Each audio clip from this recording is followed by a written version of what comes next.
Ce programme vous est présenté par Kubica AMF, leader mondial des équipements de bowling. Mesdames et messieurs, bonjour à toutes, bonjour à tous, bienvenue au bowling La Sphère. Nous sommes à Fontaine-le-Comte, à quelques encablures seulement de la ville de Poitiers, direction le 4e tour cette fois-ci du Kubica AMF Masters avec Bruno Bidon. Bruno, ça va être un match apocalyptique là encore. Je pense un match très très tendu encore. On a Elisa Hiltunen qui est là, Mike De Boer aussi. Ça va être forcément très serré. Mike De Boer, on rappelle, qui a battu Pepi Konsteri lors du tour précédent. Il affronte une nouvelle Finlandaise. Comment va-t-il aborder ce problème? C'est la grande question. Bruno Bidon est prêt. Les joueurs et les joueuses sont en train de se préparer. Le public est prêt. L'arbitre Philippe Sionville est prêt. Et vous, est-ce que vous êtes prêts?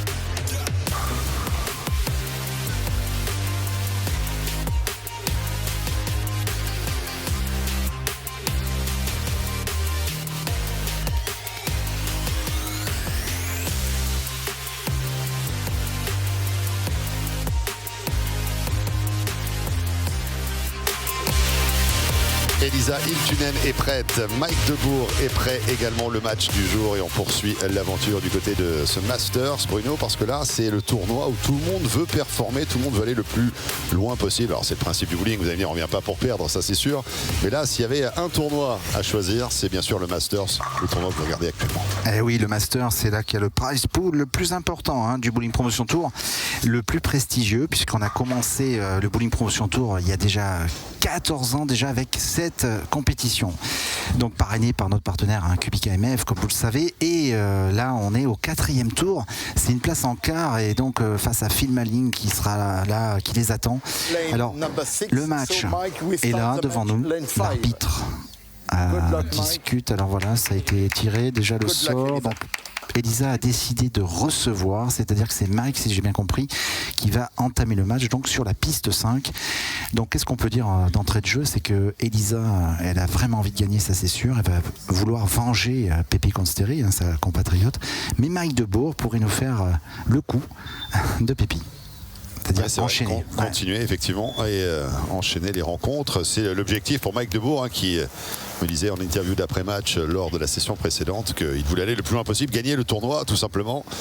C'est toujours le même principe. Mike De Boer est venu faire de la figuration. Mike. C'est ça. Et il joue avec sa boule uréthane, Marc, c'est-à-dire une boule qui joue très tendue dans la piste. Et cette fois-ci, elle n'est pas tombée. Vous avez vu ? Elle a bien vacillé la quille. Oui, parce que vous dites cette fois-ci parce qu'on peut expliquer que lors de la rencontre précédente face à Pepi Konsteri, il y a eu plusieurs incidences comme ça où des quilles vacillaient et finissaient par tomber. Cette fois-ci, elle a dansé également cette quille, mais elle n'est pas tombée. Exactement. Bon, ça veut rien dire, c'est le début du match, mais ça voudrait dire que la sensation, il était vraiment dans une zone de confort, on va dire, avec un petit peu de chance sur le match précédent. Là, il n'a pas cette petite réussite. Du coup, on démarre avec un spare. Elisa qui lui tend la main pour le fameux check avant. Ouais. Mais bon, sa première boule. Je pense que Mike est très positif. Il a fait un très gros score, on l'a vu lors du 3e tour. Il a les pistes en main. Maintenant, Elisa, la première indication, je vais vous dire, elle joue avec une boule réactive. Elle est très très concentrée, ça se voit. Et je vais vous dire tout de suite sur la première boule si elle a choisi la bonne stratégie. À mon avis, non. À mon avis, non, Marc. À mon avis, c'est pas la bonne stratégie. Alors, est-ce que cette configuration, c'est la pire des configurations possibles quand on split comme ça et qu'on laisse 4-7, 6-10 Oui, mais en même temps, j'ai envie de vous dire, Marc, que c'est la première phrase. Ça veut dire que comme c'est une pro, elle va ajuster tout de suite. Elle va se dire, bon là, t'arrêtes, ça va pas. Le spare là-dessus, est possible? Elle peut le faire. Elle peut. Mais il faut jouer un peu fort. Alors j'ai l'impression qu'Elisa, elle n'a pas une très très grosse vitesse de boule. Et je pense qu'elle va le tenter. Je pense qu'elle va le tenter. Mais bon, c'est pas si rapide, vous voyez. Donc 2. Elle attaque avec une open. Donc bon, le match vient de démarrer. Donc on ne peut pas dire encore grand chose au niveau de qui va gagner. Mais ce qu'on peut dire, Marc, d'entrée de jeu, c'est que le choix tactique, à mon avis, n'est pas le bon. Alors si elle insiste avec la même, elle insiste. Elle part avec la même boule. Alors ça c'est bizarre, vous voyez, parce qu'une joueuse professionnelle, si elle sent que la boule n'est pas faite pour le huilage, il faut changer tout de suite. Elle ne le fait pas, elle persiste avec cette boule. Alors est-ce qu'elle va avoir raison? Est-ce qu'elle change de stratégie de ligne de jeu? On va voir ça tout de suite. un peu changé. Elle a un peu changé, j'ai vu. Elle a ajusté. Elle a ajusté. Du coup, c'est la 10 qui reste. C'est mieux. Ouais, c'est mieux. Elle est montée au pied, si vous voulez. Nous, on le voit très très bien. On est juste derrière les joueurs. On voit tout. Ça, c'est très très bien pour nous. Et j'ai bien vu qu'elle avait pris 4 lattes au pied. Et ça fonctionne très bien. C'est-à-dire qu'elle joue quasiment au même repère, mais 4 lattes plus haut. Et ça change tout. Alors justement, le principe des lattes, on va pouvoir l'expliquer maintenant parce qu'il faut apprendre une chose au niveau du règlement et de l'installation des pistes. Il y a de nombreuses lattes que compose une piste finalement. 39 pour être précis. 39 lattes. Puisqu'on ne compte pas de la latte du milieu, Marc. Parce qu'on dit la 20e, mais en fait, il y en a 39.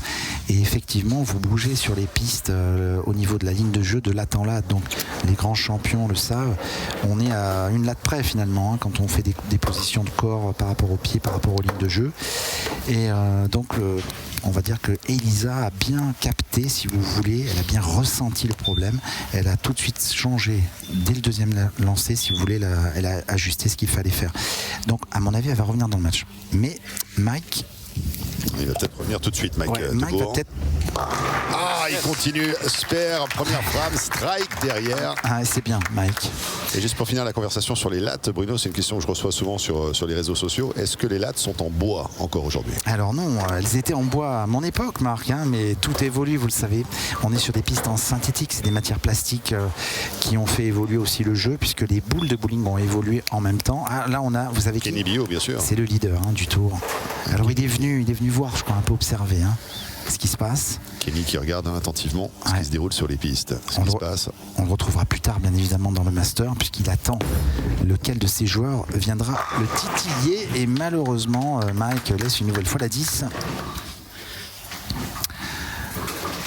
Oui, alors pour finir l'explication, donc piste synthétique, boule aussi, évolution du matériel. On était vraiment en uréthane, mais la première gamme d'uréthane dans les années 80. Aujourd'hui, on est des coques réactives, donc il y a beaucoup d'évolution. Et tout ça, ça a permis au bowling d'évoluer aussi, puisque le matériel a évolué, comme dans tous les sports finalement. En effet, il y aura peut-être un retour vers le bois, puisqu'on a toute cette ère moderne où on est un peu anti-plastique, anti-traitement, etc. Oh, la rigole! Oula! Il rigole beaucoup moins là, Mike Debourg. C'est pas normal ça, pour un joueur de ce niveau, de mettre une boule dans la rigole. Alors là, c'est dommage, parce que, il faut bien évidemment éviter de faire ça, mais là, en 4e tour du Master, il faut surtout pas faire ça. Ça va relancer Elisa. D'autant que la boule a fait un long parcours, un long chemin dans cette rigole avant d'atteindre l'arrière de la piste. Elisa Hiltunen avec une opportunité. Elle va peut-être en profiter, Elisa. Il faudrait qu'elle en profite. Elle va peut-être en profiter, Elisa. Et elle n'en profite pas, Elisa. Et non. Alors ça, c'est quand même bizarre. Surtout que là, la boule, elle était bien partie, mais elle est partie dans le renard, comme moi j'aime bien dire, c'est la zone d'aquaplaning, un peu de l'huile, si vous voulez, c'est des expressions à moi. Mais l'huile au planning. Ah ouais, c'est ça. C'est-à-dire qu'en fait, elle est dans le mauvais break. Le point de cassure est pas bon là-bas. Et il faut qu'elle change de ligne sur la piste 6, c'est clair et net.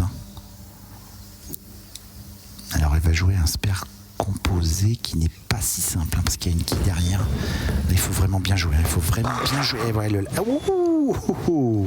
elle a dansé cette quille, mais elle est restée dressée. Elle n'aura pas le spare.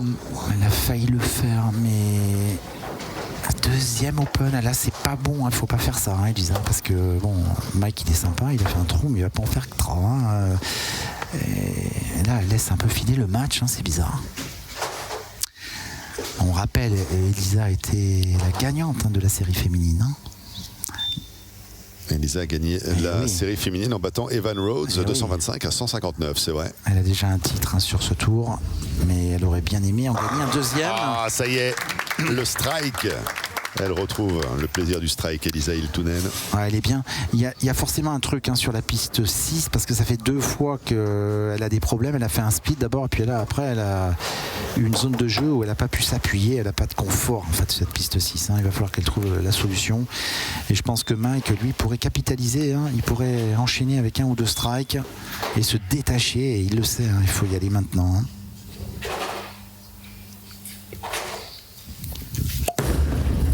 Il a joué flèche 2. Ah oui. Ça fonctionne, hein. Ça fonctionne. Mission copier-coller pour le reste de la session pour Mike Debourg. C'est simple, en fait il a un jeu, si vous voulez, là, normalement il met beaucoup plus d'effets, plus de rotation, mais là il a décidé, vu la conjoncture, vu l'état des lieux, on va dire, de la surface des pistes, de jouer tendu, et il se dit bon, je joue précis, je joue tendu, je mets dans la poche et on va voir ce qui se passe. Mais ça fonctionne. Alors va-t-il doubler? Parce que là, c'est là qu'il faut le mettre, ça serait bien pour lui en tout cas en tant que joueur de doubler pour pouvoir un petit peu respirer, parce que sinon Elisa peut revenir avec un doublé également. Donc s'il le met, il mettra la pression, la finlandaise, et il le met pas. La 10 est là encore. Ça fait 2 fois. Ça fait 2 fois. En plus, il a taillé, comme on dit au bowling, il l'a raté tout à l'heure. Donc faudrait pas la rater 2 fois, Mike. Il joue bien, hein, si vous voulez. Là, par rapport à son choix de matériel, il joue très bien. Il est dans la poche, comme on dit. Mais simplement, il lui manque de l'angle. Donc, il a choisi cette stratégie qui est plus simple dans un sens, mais plus compliquée dans l'autre. Parce qu'on a moins de potentiel strike. Il faut vraiment tout mettre dedans. Il ne faut pas qu'il rate 2 fois, hein, parce que là, sinon, ça a l'air d'être pas mal. C'est bon. Il a fait. Vous sentez, Marc, quand on est près des joueurs, il y a un peu plus de pression sur le master. Eh oui, c'est vrai. C'est pas les mêmes enjeux. Non, c'est vrai. Ils sont pas décontractés pareil. Et plus on va monter en gamme, forcément. Plus ça va être ça. Hein. Alors dites-nous tout sur les gains là, parce que je sais que vous ne voulez pas parler argent parce que vous êtes on distribue à environ 14 000 € là sur ces sessions. Donc quand vous gagnez le Master, vous gagnez combien? Alors là, le Master, il y a 3 500. Ah ouais. Donc bon, c'est vrai que ça a des faits un peu cogités, quoi. Hein. Elle ne le met pas. À ce tarif-là, je vais peut-être me mettre au bout. Non, mais il y a 3005. Après, il n'y a que 1005 et 1000. Donc en fait, le delta est de la finale 3005, 1005, ça fait mal, quoi. Il faut gagner. C'est sûr. Mais c'est ça, nous on fait comme ça parce que ça permet aux joueurs de mettre de la pression, si vous voulez. Donner envie d'aller chercher. Évidemment, le suprême. Sur le circuit pro, c'est exactement les mêmes styles de gains, sauf qu'il y a un 0 en plus, quoi, hein, en gros. Logique. Voilà. Mais c'est pareil, vous donnez beaucoup plus au premier qu'au deuxième. Normal. C'est comme ça. Alors Elisa, le spare, pas de souci. Pas de souci pour le spare. Elisa, Fontaine le compte et on repart avec un petit billet. Ouais. Elisa se dit, c'est sûr, elle est en train de cogiter là. Elle se dit bon, je suis encore dans le coup, mais je suis pas à l'aise, donc qu'est-ce que je fais? Et bon, elle a trouvé sur la 5 mais pas sur la 6, et je crois que Mike c'est l'inverse. Il a trouvé sur la 5 mais pas sur la 6. Qui cherche trouve. Et ouais. Ça va être tendu. Là, il y a un rythme assez intriguant quand même dans ce match, Bruno. Vous me permettrez quand même, parce que je regarde le tableau pour Elisa, et les scores sont dans tous les sens. Ouais, c'est ça. Alors, un split qu'elle n'avait pas fait depuis la première frame. Alors, ouais, bonne remarque, Marc, parce que ce qui n'est pas normal pour Elisa, c'est une chose professionnelle, elle est très régulière, elle a beaucoup d'analyse, et c'est pas normal. Sur son premier lancer, elle a fait une entrée, alors on va voir le score dans quelques instants, elle a fait 6. Après, elle fait un 9, après ça va. Après, elle fait un 5. Et maintenant, elle vient de faire un 6. C'est pas normal, si vous voulez. C'est sûr. À ce niveau-là, c'est pas logique. C'est pas normal et ça pourrait peut-être faire les affaires de Mike. De Mike Debourg. Est-ce qu'elle le tente? Elle le tente. Elle le tente. Oui, elle l'obtient. Wow. Elle l'obtient, c'est la classe. Ouais, là, quand bien on joué. a ces difficultés-là et qu'on arrive à les régler, c'est magnifique. C'est bien joué, parce qu'il faut le faire. Et voilà, elle a fait le bon choix, la boule de sperme, mais il faut être très précis. Là, on voit qu'ils sont précis. Elle va le chercher, ce split. Il y a même les petits panneaux qu'on a avec le bowling qui apparaissent sur les écrans. Killer shot. Ouais, killer shot. Wow, c'est genre le coup impossible à faire qui a été réalisé. Allez, Mike. Frame 6. Mike, il est pas mal parce qu'il fait strike ou 9. Strike ou 9. Strike ou 9. Eh bien 9. Voilà. C'est l'un ou l'autre. Il va falloir ouais, pile ou face, strike ou 9. 999. Il va changer de numéro de téléphone peut-être bientôt. Je vais lui dire à Mike. Quel est ton numéro? 999 999. Il va me dire oui, Bruno.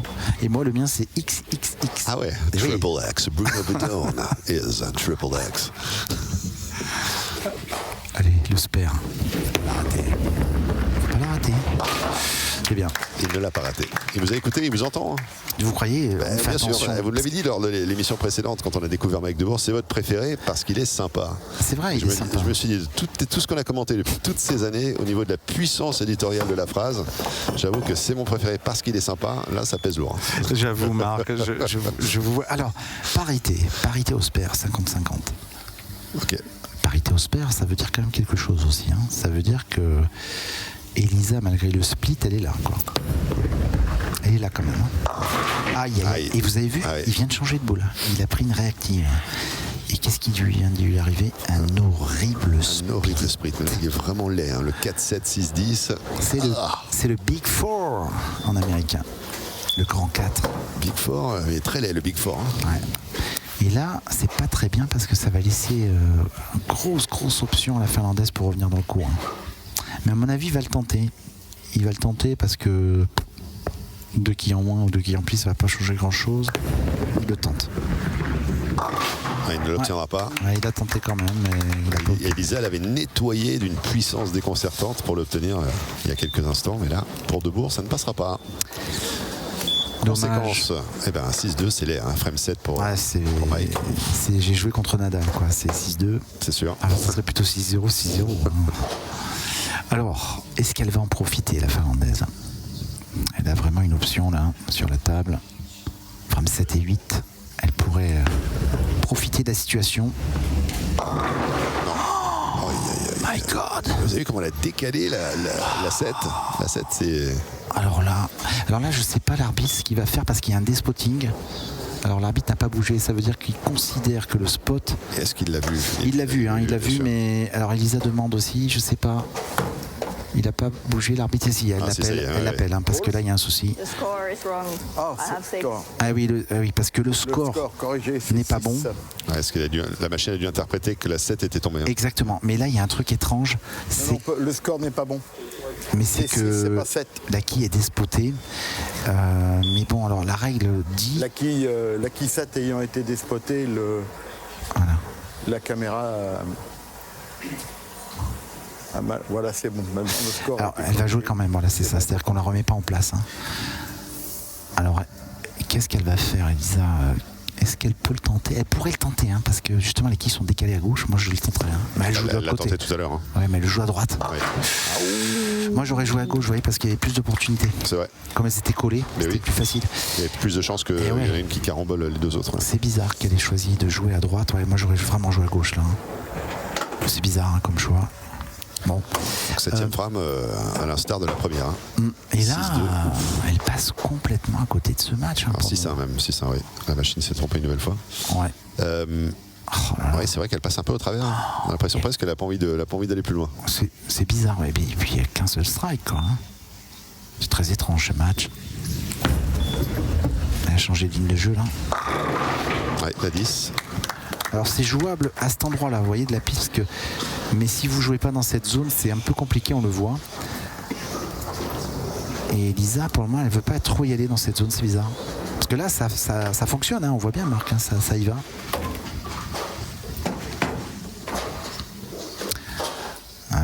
Bon, il y a 20 quilles, hein, on sait jamais. Mais avantage au néerlandais sans problème hein, pour le moment. J'espère. Pas de problème. Il reste 2 frames hein, dans ce 4e tour. 2 frames pour faire la différence. Et 2 frames pour convaincre et bien aller chercher une place en quart de finale où attend de pied ferme Phil Manning, l'anglais. On notera que David Barak est déjà en demi-finale et notre français Kenny Bio est déjà en finale. Kenny qui regarde d'ailleurs. Là, il y a Evan. Evan, ouais. Et Kenny est là, il observe un peu la situation. Evan Rhodes, qui était tombé en finale hier.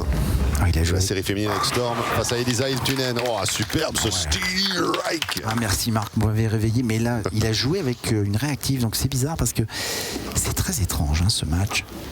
Il n'a pas gardé sa stratégie du début. Il se dit bon allez, mais bon à ce moment du match, il faut oser le faire hein, parce que il faisait strike ou 9. Donc moi je serais resté dans cette stratégie. Il a décidé de jouer avec la réactive. Bon mentalement il est fort hein, parce que faut oser le faire. Hein. Les frame 9, Foundation Frame, la frame la plus importante hein, au bowling. Elle est pas mal jouée. Oh, superbe. Doublé pour le. Quel festival. Pour le néerlandais là. Et là, on se rapproche de la ligne d'arrivée, hein, façon de parler. C'est ça. Il est au sprint, Mike Debourg. Va-t-il gagner cette étape? Réponse dans quelques instants. On va dire qu'Elisa est dans le peloton. Hein. Ouais, dans la roue. Elle a peut-être une chute et elle est retardée. C'est ça. En frame 9.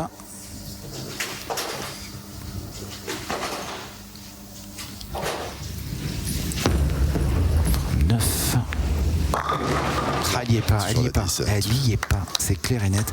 Parce que là, c'est pas normal de voir une joueuse professionnelle à ce niveau du tournoi, quoi, au niveau du master, de faire qu'un seul strike. Ça s'est jamais vu, elle n'en a fait qu'un. Donc il y a un problème. Alors c'est soit la piste, et je pense que la piste n'est pas facile à jouer, mais quand même, il y avait une solution, je pense. Et elle n'arrive peut-être pas à enchaîner, tout simplement. Elle fait le spare facilement.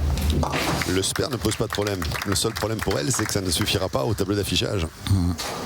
Ouais, mais là c'est quasiment fini parce que bien sûr. Score max, elle va faire 168 avec handicap, et Mike est déjà dans ces eaux-là, parce que le doublé n'est pas totalement comptabilisé. Il va lui falloir quelques quilles. Je pense que 6 ou 7, ça devrait faire l'affaire pour Mike. Mais il aura éliminé les 2 Finlandaises quand même. C'est un client. Un Néerlandais, 2 Finlandaises tombées.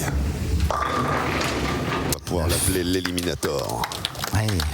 Après le Strike Minator. Eliminator. Elisa, c'est fini. C'est fini. Elle restera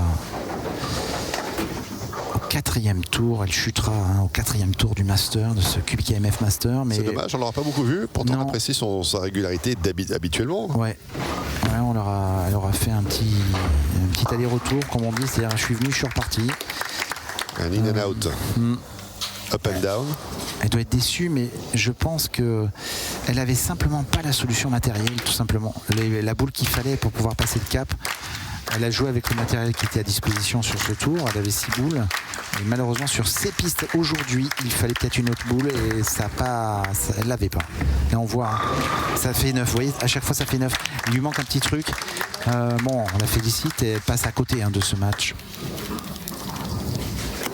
Je pense que quand vous allez recueillir son interview, elle va peut-être vous dire plus de choses.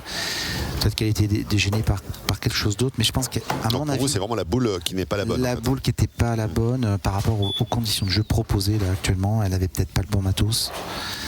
Mais Mike, lui, bon, il a été plus réactif au niveau du changement de boule.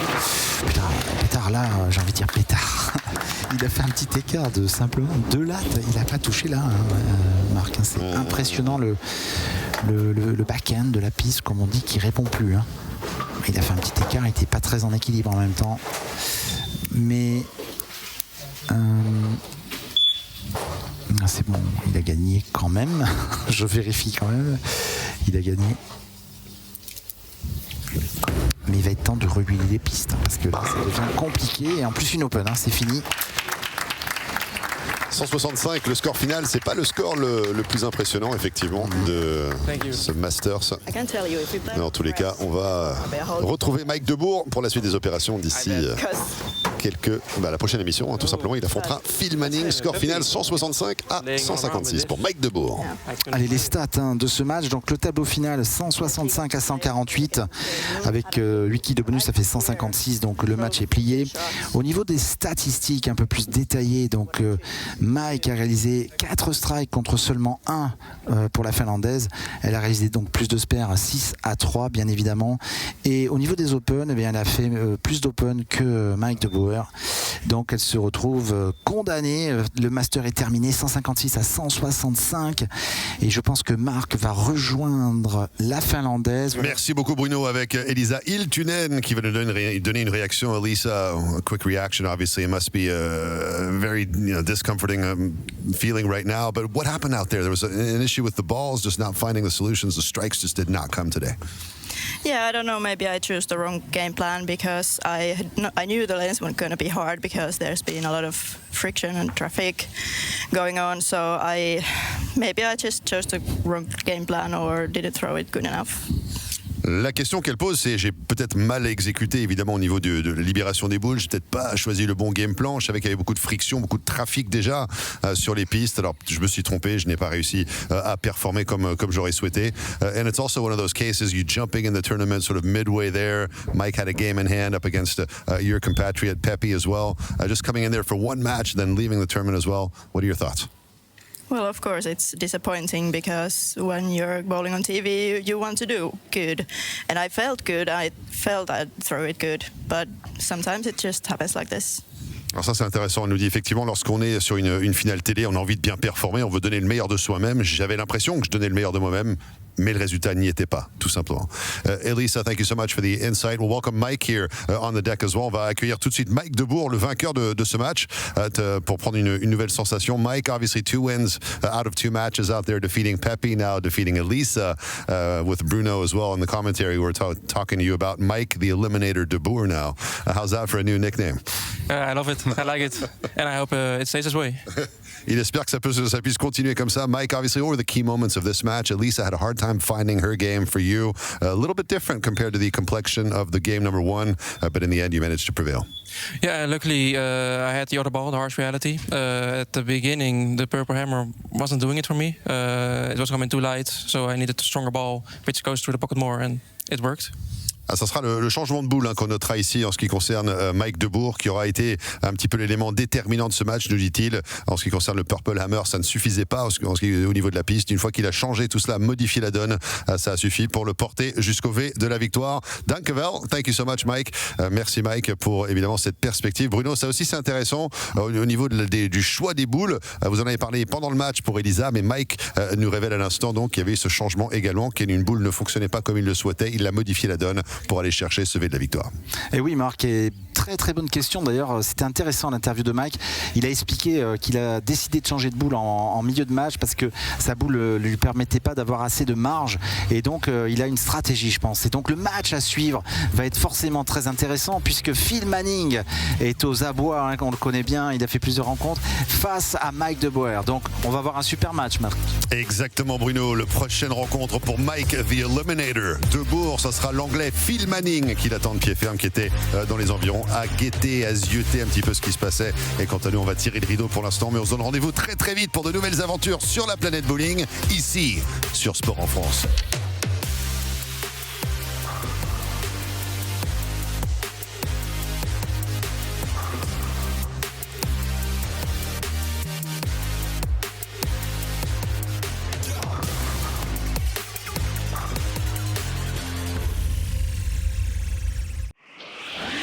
Ce programme vous a été présenté par Kubica AMF, leader mondial des équipements de bowling.